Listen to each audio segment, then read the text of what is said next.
নমস্কার বন্ধুরা, কেমন আছো তোমরা সবাই? আশা করি সবাই ভালো আছো। মিতালির ব্লগে সবাইকে স্বাগতম জানাই। তো দেখো, সকালবেলা উঠেছি, উঠে দাঁত ব্রাশ করতেছি।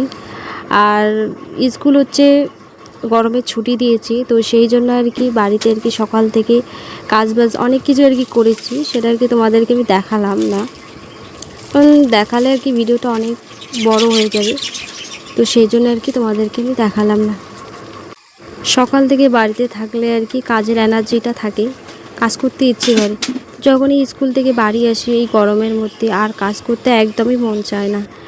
তো সেই জন্য স্কুল বন্ধ আছে, ওই বাড়ির সমস্ত কাজ, যেহেতু সাপ্তাহিক ছুটি থাকলে আমি বাড়িতে সমস্ত কাজ করি। আর এই দিকে দেখো হচ্ছে সকালবেলা আমরা মুড়ি খাবো, তো এই জন্য মা নারকেল কাটতেছে। এটা হচ্ছে জল শুকিয়ে গেছে। এটা নারকেলটা কীরকম হয়েছে মানে পান সুপারি যেহেতু যেগুলো বিক্রি করে আর কি, ওগুলো আর কি যেরকম নারকেলটা দেয় ওই নারকেল হয়ে গেছে। তো এই এই নারকেলটা দিয়েও মানে এই শুকনো নারকেল দিয়েও কিন্তু খেতে ভালো লাগে, তোমরা খেয়ে দেখতে পারো। মুড়ি বা চিড়ে ভাজা এগুলো দিয়ে ভালো লাগে। সকালবেলা আমি হরলিক্স খেতে চাইলাম, তো মা চা করলো, তো চাগুলো নষ্ট হয়ে গেছে, তো চাই খাম। তো সেই জন্য চা খেলাম, না হলে হরলিক্স খেতাম। আর মা যেহেতু গুঁড়ো দুধ দিয়ে চা করে, তো চাটা একদমই ভালো হয়নি, কীরকম লাগছিলো তাই মাকে বলছিলাম যে ভালো হয়নি। আর এদিকে দেখো সবজি কাটছি, মা রান্না করবে। আর আলু পচে গেছে। তোমরা দেখছিলে আমার ভিডিওয়ে যে খাটের নিচে আলুগুলো ছিল, তো ওইরকম মানে স্যাঁতস্যাঁতে জায়গা না, ওরকম থাকে, পচে যায়। আর আরশোলা মানে খেয়ে ফেলে, গর্ত করে আলুগুলো, ওই রকম করে ওই যে আলুগুলো একদম পচে গেছে। এখন আবার আলুর দামও কম, সেই জন্য আবার বিক্রিও করতে পারি না। আর তো এই যে আমার সবজি কাটা শেষ। আর এখানে হচ্ছে আবার কি দেবে মা, আর কি সয়াবিন দেবে আর কি দেবে। আর এদিকে দেখো এটা হচ্ছে বাঘা কচু। তো তোমরা এটা কী নামে চেনো জানি না, এটা খালি কচু হয়তো তোমরা চেনো, আমরা এই কচুটাকে বাঘা কচু বলি। আর এটার হচ্ছে ভাজা করবে মা, তোমরা হয়তো ভর্তা বা বাটা বলতে পারো, তো আমরা ভাজাই বলি। এদিকে মা ভাত বসিয়ে দিয়েছে, একটা ক্লিপ নিলাম রান্না করার। তারপর আমি যেহেতু ঘর আর বারান্দাগুলো মুছবো, তো সেই জন্য আমি মাটি ভেজাচ্ছি। যেহেতু আমাদের মাটির বাড়ি, টিনের বাড়ি, নিচটা মাটি, তো মাটি দিয়ে ভালো করে মুছতে হবে। আর আমি বারান্দা আর ঘরগুলো মুছলাম। আর 2 দিনে একদিনে কিন্তু এই বারান্দাগুলো মুছতে হয়। ঘর না মুছলেও চলে, বারান্দা মুছতে হয়। তার কারণ হচ্ছে যেহেতু বৃষ্টি হয়, এই বৃষ্টির জন্য আবার শ্যাওলা ধরে। তো এই মাটির হচ্ছে ঘর এইরকমই, না মুছলে একদম শ্যাওলা জমে, তোমরা দেখতেই পেলে।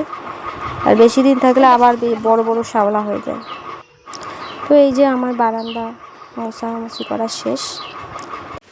তারপর মা পুজো দিয়েছি, তো প্রসাদ তুলেছে, বলছে যে পুজোর প্রসাদটা খা আর ভাত খেয়ে দে, তারপরে বাকি কাজগুলো কর। তো আজকে আবার মা আমার রেশনের চালের ভাত রান্না করছে, মোটা মোটা। তো কোনো বার আবার রেশনের চালের ভাত ভালো চিকন, তো এগুলো মোটা আমার একদমই ভালো লাগলো না। পরে একটু খেয়ে আমি মাকে দিয়ে দিয়েছি, তো আমার একদমই ভালো লাগে না রেশনের চালের ভাত। তারপর খাওয়া দাওয়া শেষ করে আমি এবার কলের পাড় ঘষছিলাম, তার কারণ ওখানেও শ্যাওলা জমেছে, এইরকমই পরিস্থিতি, না হলে পিছলয়। তো আমরা রাত্রিবেলা বিয়েবাড়ি যাব, তো সেই জন্য আমি রেডি হয়েছি। এদিকে মা রেডি হচ্ছে, পিসিও রেডি হচ্ছে, পিসি আমাদের এইদিকেই যাবে। আর টোটো আসবে, তারপর আর কি আমরা সবাই যাব। তো এই যে সবাই রেডি হয়েছে, আমাদের টোটো এসে গেছে। আর বোনকে বলছি হাই বল। তো এই যে বিয়েবাড়ি এসে পড়লাম, আমরা আগে থেকে এসে পড়ছি। তো তখনও বিয়েবাড়িতে অত লোক আসেনি আর কি, মানে কিছু লোক আসছিল, তো আমরা আগে ভাগেই গেছিলাম আর কি, যাওয়াটা একটু তাড়াতাড়ি হয়ে গেছে আমাদের। আর ও হচ্ছে ওখানে একাই বসে আছে, তো আমি বলছিলাম যে তুই এখানে একাই বসে আছিস, ও আমাকে বললো যে আয় বস। ওকে ঘুরে লজ্জা লাগছিল, তো একাই বসে আছে। আর এদিকে ওদের ফটোশ্যুট হচ্ছে, তো আমি তোমাদের দেখাচ্ছিলাম যে কী ফার্নিচার দিয়েছে, সব দেখালাম না, আরও দিয়েছে খাট, ড্রেসিং টেবিল। এই যে এই তো বিয়েতে এগুলো দেয়। আমরা দেখো আগেই খেতে বসেছি, মানে প্রথম সমাজেই আমরা খেতে বসেছি, তখন লোক আসেনি, তো আমরাই গেছিলাম। আর আগে ভাগেই খাওয়া ভালোবাসছ, তাছাড়া যেহেতু ভিড় হয়। এই দেখো গল্পের আড্ডা আর এইদিকে গল্পের আড্ডা বসে গেছে, এরা দেখো। উঠছেই না, কি বলবো তাই আমরা আমাদের আর বাড়ি যাওয়া হবে না, মনে হচ্ছে এখানে বসে আমাদের দিন যাবে আজকে। ভালো করে দেখিয়ে দিচ্ছি, দেখো ও আমার দেখা যাবে। এই দেখো লজ্জাপতি মুখ দেখেছে গাইস। তো বন্ধুরা, ভিডিওটা এইটুকুই। তো দেখা হচ্ছে নেক্সট ভিডিওয়ে। অবশ্যই ভিডিওটা ভালো লাগলে সাবস্ক্রাইব করে পাশে থেকো। ধন্যবাদ।